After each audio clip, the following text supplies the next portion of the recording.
is one of the pivotal events in the history of the active shooter. Locally, Parkhaven Nursing Home, 1997. Employee there was fired, went to the Kmart in Madison, bought himself a shotgun, 12-gauge pump shotgun, came back, sought out the administrator of the nursing home and his supervisor, shot and killed the administrator, went after his supervisor, shot and wounded her. While we're responding to the incident, he walks over here and turns himself in. Andover Industries, 2013, 1 killed, 2 wounded. Suspect had 4 handguns, had spare magazines for 2 of the semi-automatic pistols, fired 4 rounds as Dannyville pulled into the parking lot. The suspect there shot himself, killed, and took his own life. Our ultimate objective is to what?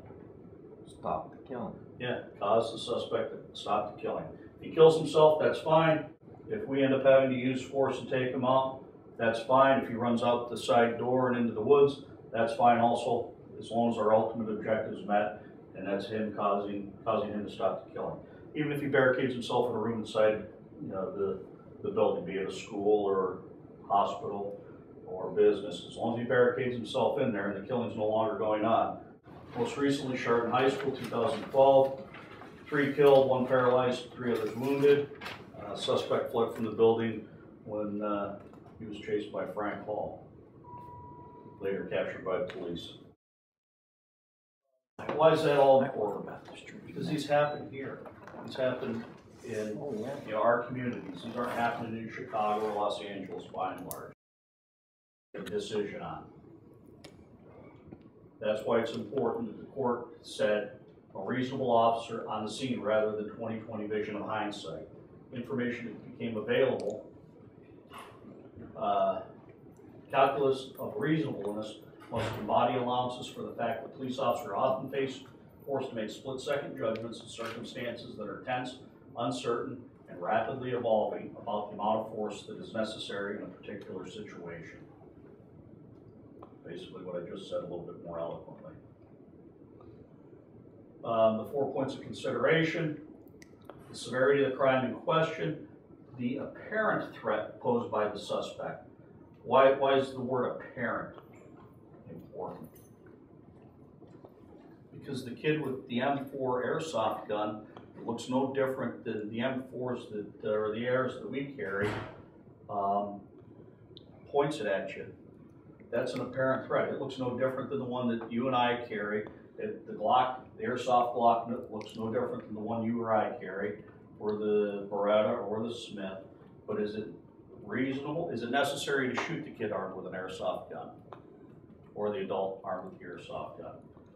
No, it's not necessary, but is it reasonable? Remember, we're making split-second decisions.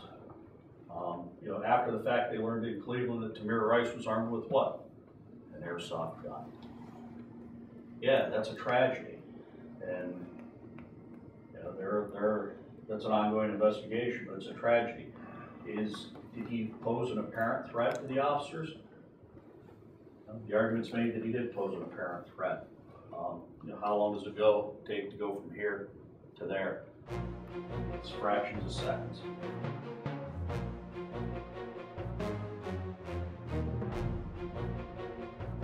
Because these they fire a projectile, the guns are issued out for the training today. We're not going to be taking them in and out of the holster and looking at them, everything else. They just stay in the holster until you decide that you need them for the training scenario, that's it.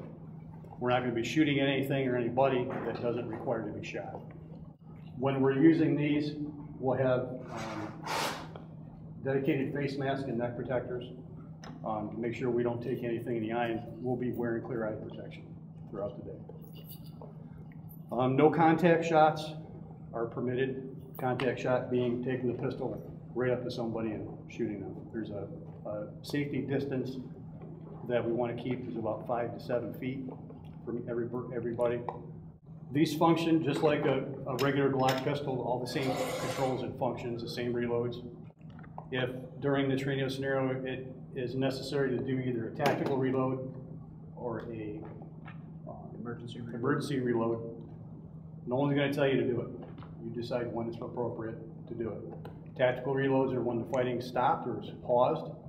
That's a good time to change magazines.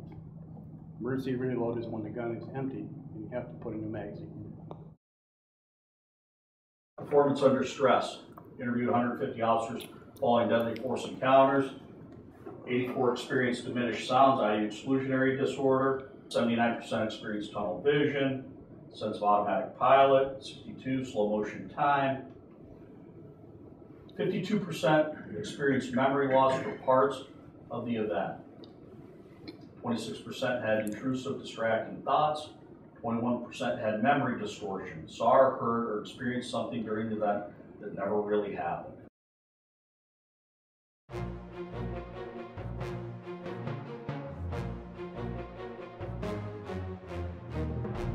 Coming down this hallway, slicing the pie up here, and all of a sudden you got some innocent that pops out and pound around it. Here we're going to have, number one, a split second more to make that decision. Number two, my field of vision's have a much better field of view here than I do here because my arms and my handgun aren't up blocking the vision of that lower half of the doorway. Make sense? Yep. So all we're doing is we're just coming down here. Now we get past here, we get to the intersection, we need to make a decision. We're going to go left or we're going to go right. We use the same tactics when we get to the intersection of the hall.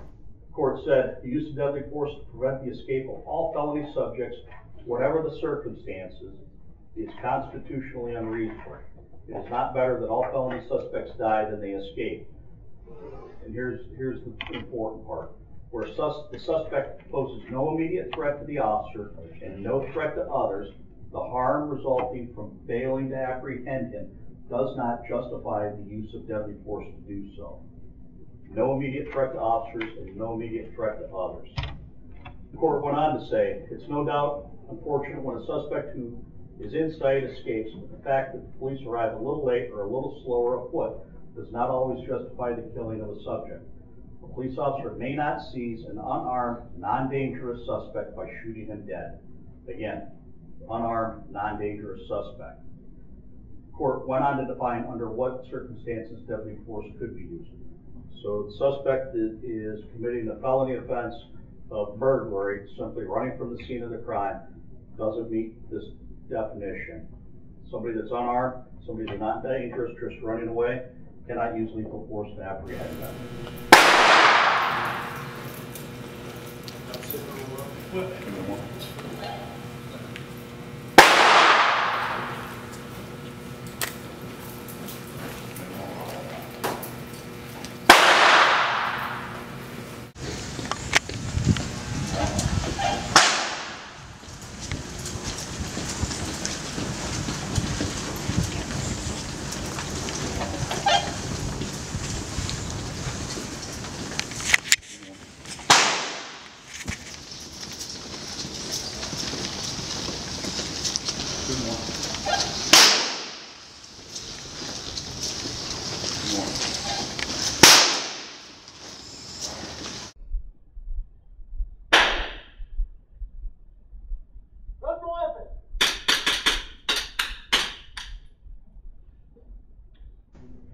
They did go on to say under what circumstances we could use lethal force.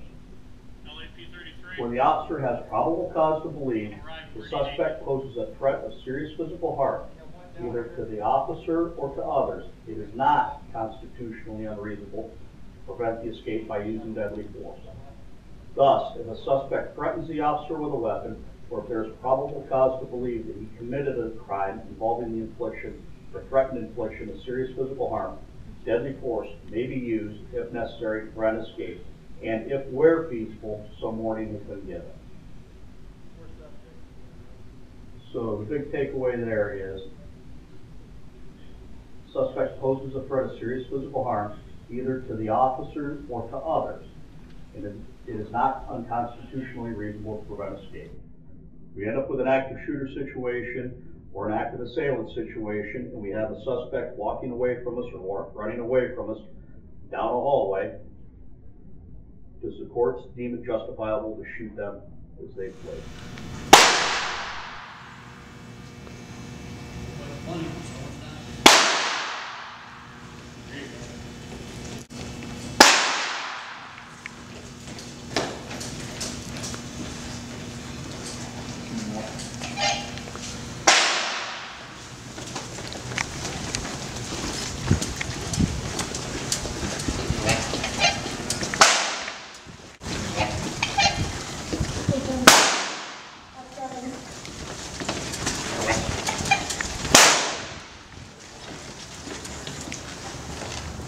Put your hands up, police! Stop!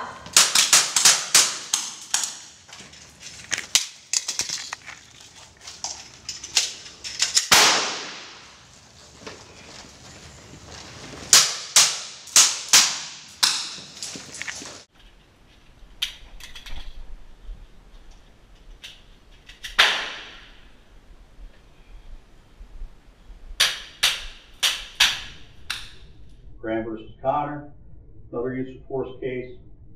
Central issue in physical force cases, whether the officer's actions were objectively reasonable in light of the facts and circumstances at the time of the incident. The reasonableness of a particular use of force must be judged from the perspective of a reasonable officer on the scene rather than 20/20 vision of hindsight.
P5, 875.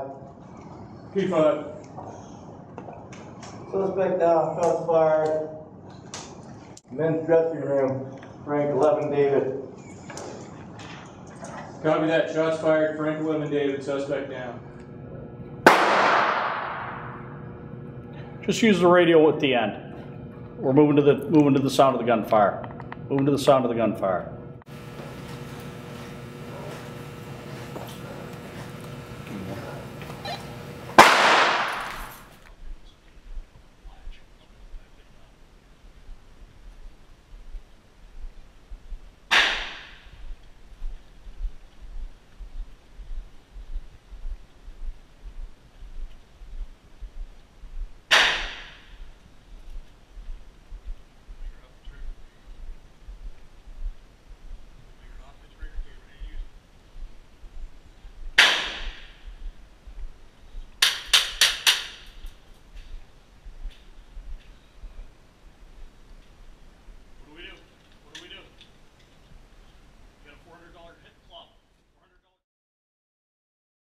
Priority of life.